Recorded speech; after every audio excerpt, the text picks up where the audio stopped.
Jesusi kama timba anavutra resumika sana kafona yunupuru fufabelu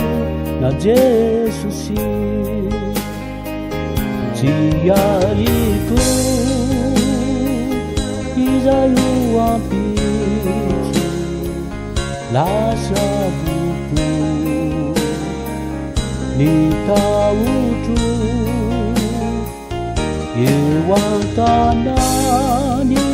avuku liwavi Matuki au sativelu na Jesusi Chimiuva Mandrakiza hizi Fambulati Mamunjiku Mamelasi Manasitrana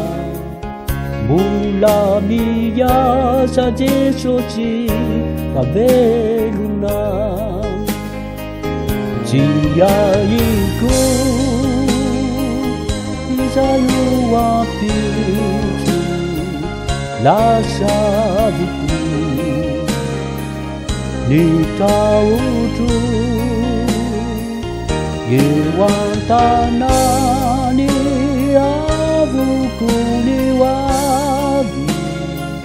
Matuki au sativelu na Jesusi Refaita Layuni majina Yiparana Niyanduku Deyarita Nifazaba Nitabani sativelu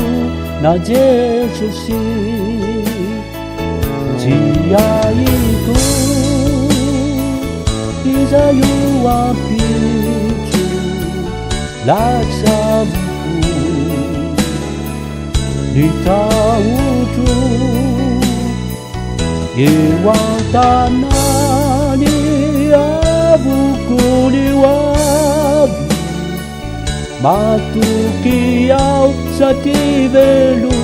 na Jesusi